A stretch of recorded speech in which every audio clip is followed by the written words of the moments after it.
Hey, Victoria. How have you been? It's been a long time since we last spoke. I was just wondering if you were doing fine. Theodore? Yeah, it really has been a long time. I'm fine. Actually, I'm doing much better without you. So, what do you want? You've got a lot of nerve talking to me after everything you did. It's already been months since you left, and suddenly you want to have a chat?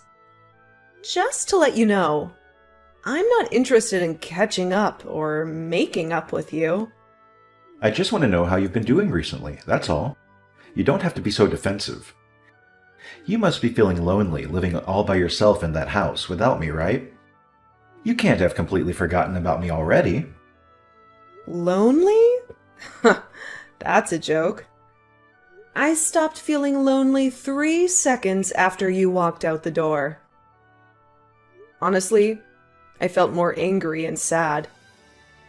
But it's already been months. I'm not sad about you anymore. I'm disappointed and still angry enough to not want to have anything to do with you. But otherwise, I'm doing really well. I'm grateful to our lawyers that our divorce went so smoothly, and that it was all over so quickly. Thanks to that, I didn't have to meet you in court like I expected I would. All right, I'm kind of shocked. It was not as I expected. I thought that you would still feel something for me. I mean, it's only been 6 months, you know? You can't have gotten over me that quickly, can you? I kind of feel like we've really grown apart. I feel like there's a massive distance between us now. We used to be husband and wife, and we were in love. And we lived together and ate dinner together. But look at us now. We're so far apart. What's your point? Theodore, I told you that I'm not interested in talking to you. That includes getting nostalgic about how things used to be. What do you expect? I don't know where you're living right now, but of course, we're very far apart, physically and emotionally. We are divorced, and we're never going to see each other ever again. We are complete strangers now. You're no different to any stranger I pass on the street. The difference between you and a stranger is that I would rather have a conversation with any random person rather than speak with you.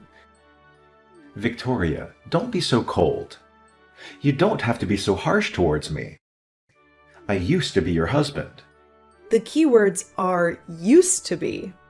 Get it? That was until you won the lottery and suddenly started acting like you were better than me. Yeah, it was a lot of money. But I don't understand how you could have changed so much in just a matter of hours. You threw me away on the day you won the lottery, and you're telling me that I'm being cold? I don't have anything to say, and I have no intention of being kind to an idiot like you. Trust me, I feel really bad for what I did. I know I've been an idiot. That's why I messaged you today. I did something terrible, but I wish you could just talk to me. I'm really sorry I hurt your feelings. I thought about what I did since then, and I've reflected on my actions. I regret ever doing something so stupid and impulsive. I should have been more rational when we were talking about the winnings, and shouldn't have reacted like that. No, I should have listened to what you said more carefully. You were being so reasonable about what to do with the money. And I wrecked our marriage because I was so selfish. I regret all of that and more. The fact that you're saying that now means that you're in the situation I predicted you'd end up in all those months ago, right? I hate to rub it in, but I told you so. I can't believe it took you so long to realize how wrong you were. I could see it coming from a mile away. But I guess you just had to experience it firsthand. I know I was stupid, and I'm sorry. I finally realized that you warned me that this would happen for my sake. I was too blinded by the money to understand that you were only thinking of me. I wish I could go back in time and change everything, but I can't. I was so stupid, and I regret it all. Yeah, you were so stupid and horrible, too. I get that winning $3 million is a big deal. It's a lot of money. And it's not every day that such a large amount of money comes into your hands.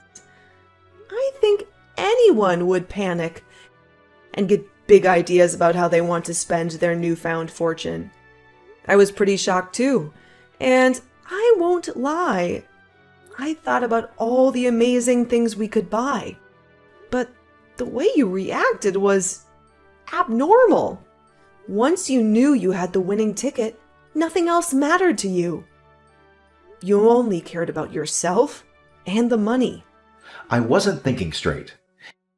It was like I was in a dream state. I couldn't help myself. You know, I pitched this pretty reasonable plan for the cash windfall we hit, thinking we'd stash away a good chunk for our future and keep a bit for potential kiddos down the road. I wasn't eyeing your wallet. I definitely didn't talk about splurging it all on myself. But then you went off, yelling that it was your dough, and I couldn't touch a dime, insisting that it was for you to blow however you pleased. I never had any plans to grab a slice, but that's what you assumed. And then, like a poof of magic, you vanished, taking the money with you. You didn't even bother answering my texts until those divorce papers showed up. Even then, your only offer was alimony if I signed on the dotted line.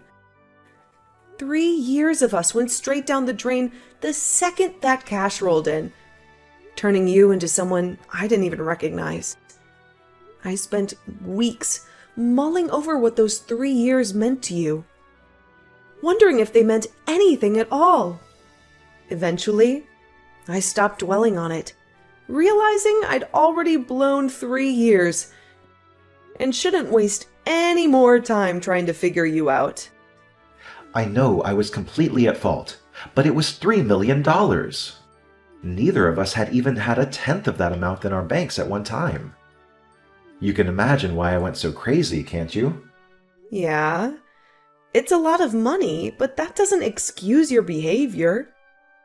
You ranted at me that my parents might come and beg you for the money because they're so poor, and that you couldn't trust anyone anymore. You were insulting me and my family with every word you said because you had all this money. You had this ridiculous idea that you were better than all of us. I never knew you could be so hurtful and obnoxious. And I was shocked that you could change so easily because of some money. I don't know what got into me. I don't really know why I said any of that. I didn't mean it. You know that, don't you? I regret everything I did and said after that. I wish I could take it all back. Really? It sounded like you meant it at the time. Don't try and run away from what you did. It's way too late for you to start begging me for forgiveness. I couldn't care any less about how guilty you feel. Your feeling bad isn't going to change anything. Anyway, what do you want? Let's get this over with. What are you talking about? There's a reason why you messaged me today, right? You didn't just message to apologize. No, really, I was genuinely concerned about you. I wanted to prove that I'd changed and felt remorse for my past actions. Plus, I admit I was a bit curious about what you did with the money I handed over during our divorce. Just wanted to know how you spent it, you know? Money? That's what piqued your interest?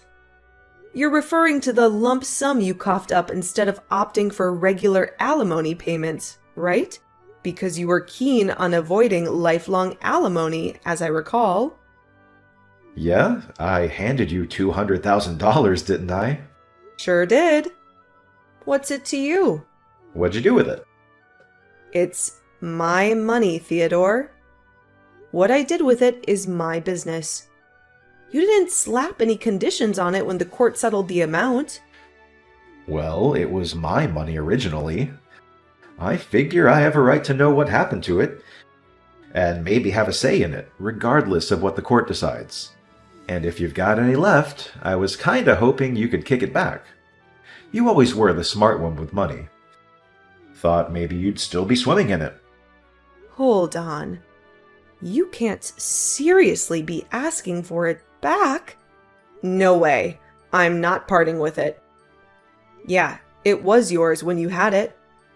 But once you handed it over as compensation, it became mine. Ever heard of the word compensate? I was entitled to alimony after you dropped the divorce bomb, but you weren't keen on that. And I didn't fancy a never-ending court drama. So, I took that lump sum, and I don't owe you a penny back. Sure, it was compensation, but I could afford to be generous at the time because I had a boatload of cash. But things are tight now, and I need some financial help. It'd be a lifesaver if you could toss it back my way.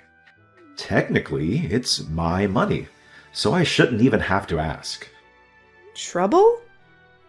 I moved on and got hitched after our divorce. Oh, the rumors were true? Congrats.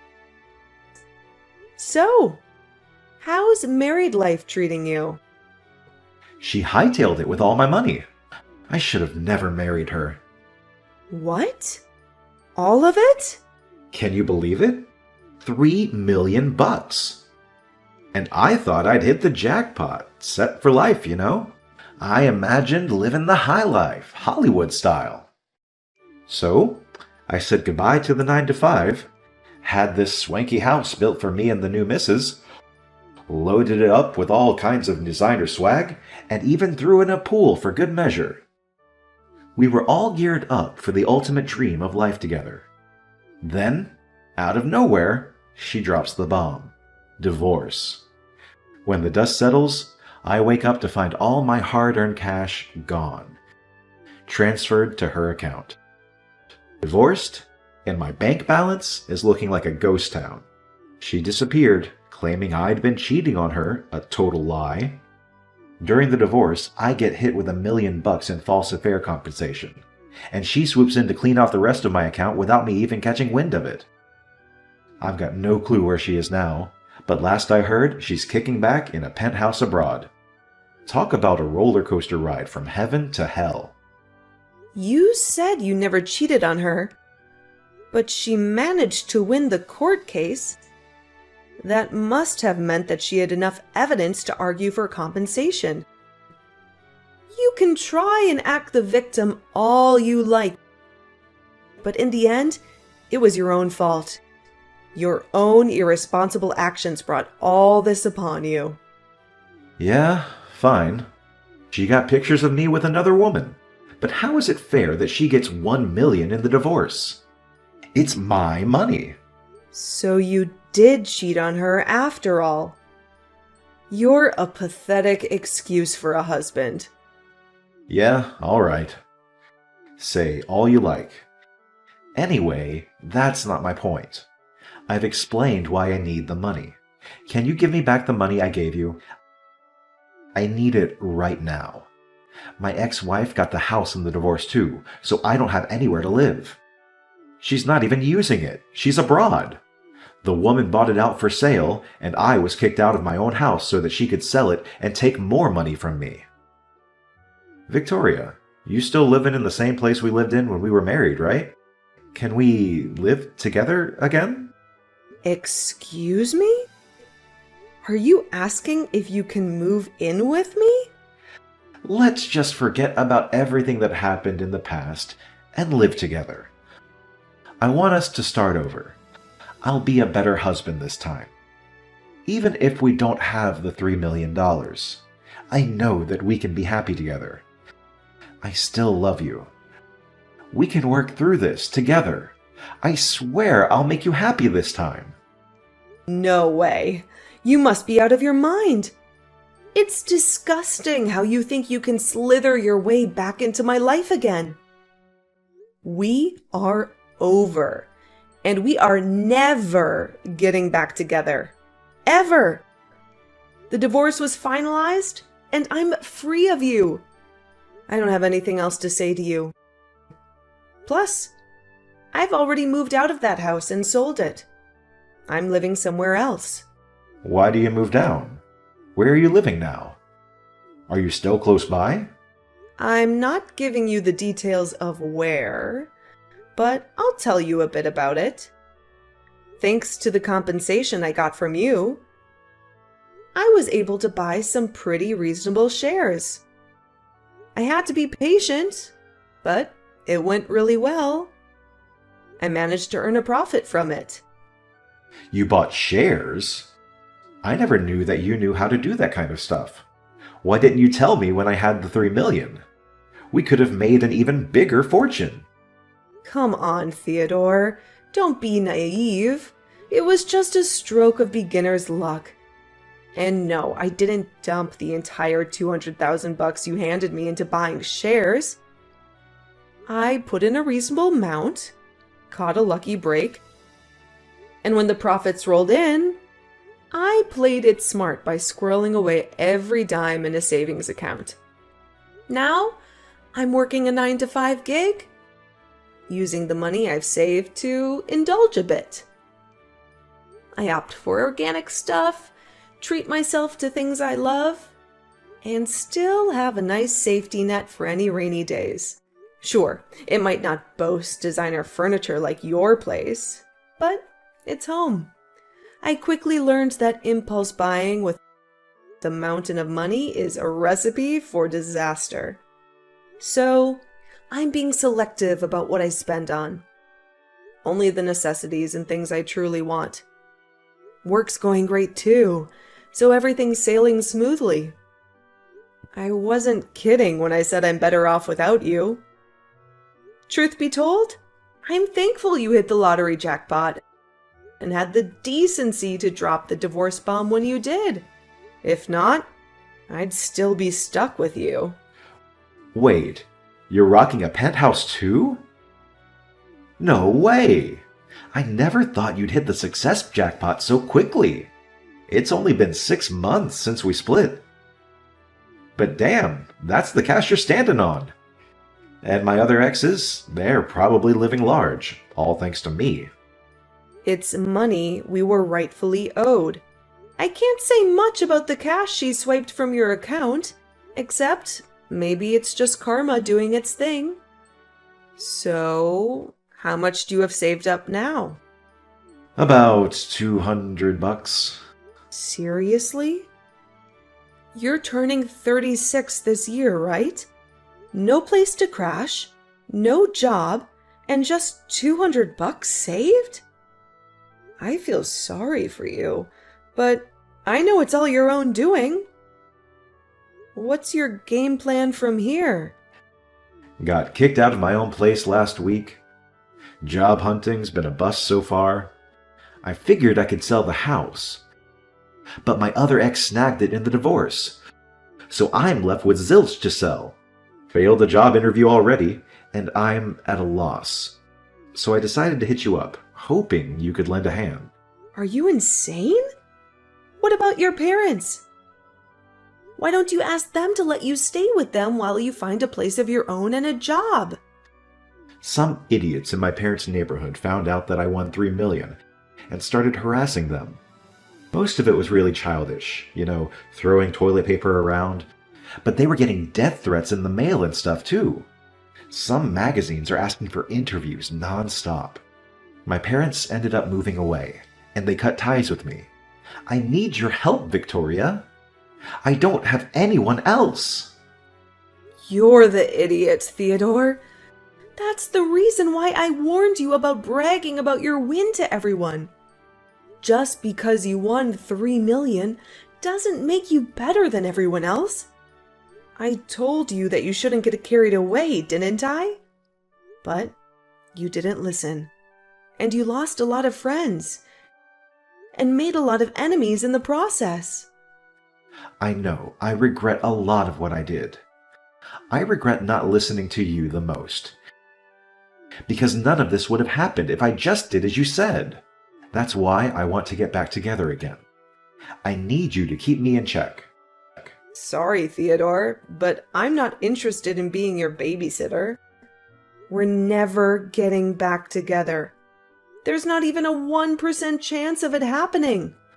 Why not? I'm not asking you to be my babysitter. I want us to be husband and wife again. We didn't get divorced because we stopped loving each other.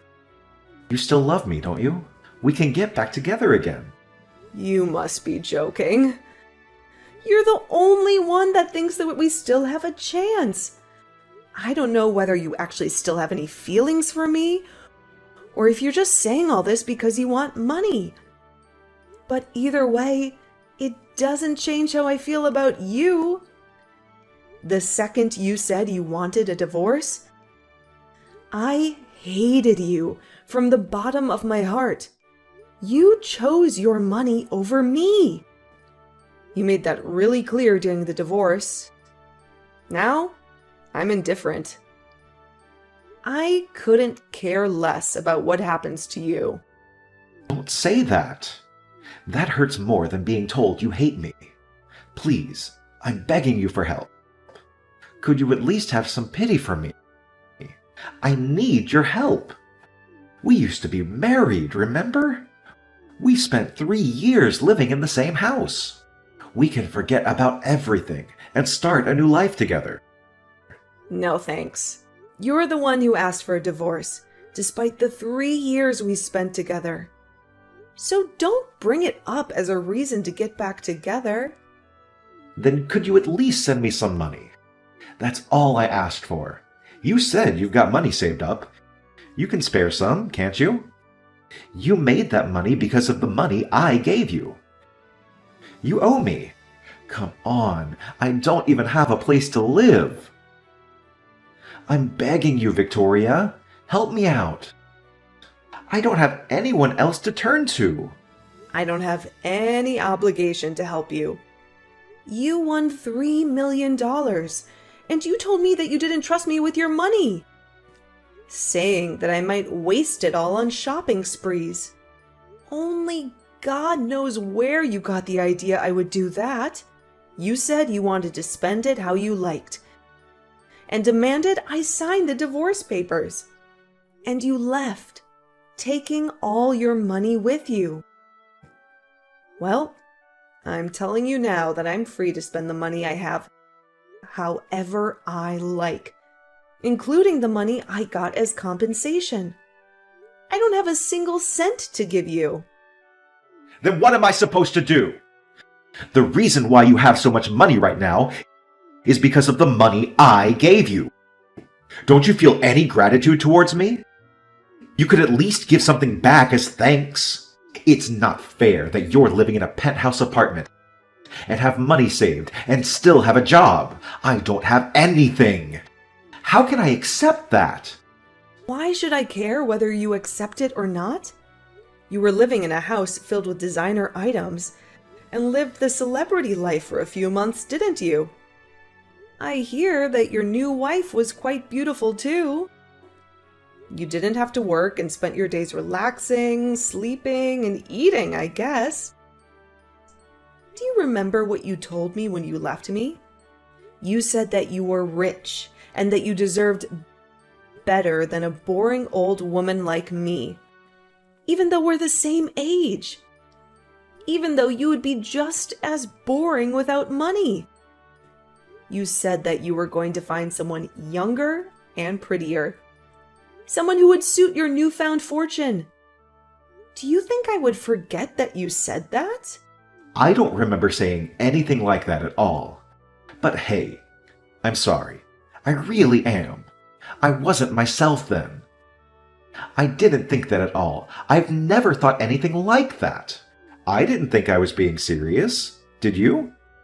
Ever since we got divorced, I've been thinking about you. I just want to get back together. I realized after spending a few months living with my other wife that the only one for me was you. I need you, Victoria. Really? You need me? Thanks. I'm so flattered. Is that all you have to say? I'm begging you here.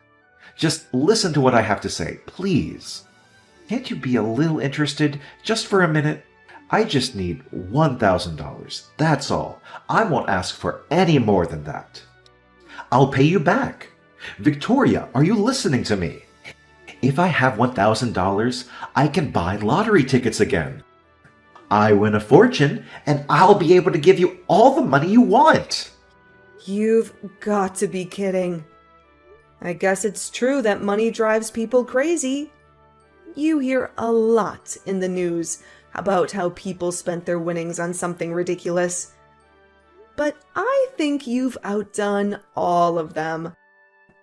I've never heard of anyone who had to beg their ex for money to bet their chances on a second win. If you think that's the way out of your problems, then there's no helping you. What do you mean there's no helping me? You can help me. I just need money. We can fix everything if we get back together and help each other through this. I want to start over with you. I love you. Don't you love me back? Don't you feel sorry for me? You don't love me. You just love that I have something you don't. My money. And I don't need anything to be fixed. My life is great as it is now. It's not perfect yet, but you're not the one that will make it perfect. You need to learn how to fix your behavior and fix your problems yourself. Don't bother me anymore. I do love you. I only have you. Give me back my money. It's not yours. I made this money because of the decisions I made. You lost yours because of the decisions you didn't think through. Don't ever message or call me ever again, you asshole. Let me give you the same parting gift you gave me. I deserve better than a boring old man like you. I'm going to find someone who loves me and live happily ever after without you. I'll be blocking your number, so don't try and contact me. Goodbye. No, wait. I'm sorry. Please help me, Victoria. Don't leave me. After that, Victoria blocked Theodore's number and blocked him and all of the social networking that they were connected on. Victoria was able to forget about Theodore pretty easily and was enjoying her peaceful life without him. She was living her ideal life, focusing on her career and coming home to the apartment she had taken care of to furnish with things she loved. Theodore, however, had used up what remained of his savings and still couldn't pass an interview because of his obvious lack of work ethic. He didn't change his attitude and blamed the interviewers for not passing him. As a result, he started borrowing money from loan sharks, and with that money, he began gambling at his nearest casino. Of course, it wasn't that easy to make a fortune, and the gambling only made his debt bigger and bigger. He was digging his own grave, but he still didn't change his attitude. After realizing how big his debt had gotten, he became desperate. But instead of trying for another job interview, he tried to steal money from a convenience store and was caught by the police. Victoria found out about Theodore's arrest on the morning news, but was too indifferent to care. She only remarked that money really does drive people crazy, and went on about her day, as she usually would. Theodore was just another stranger to her now.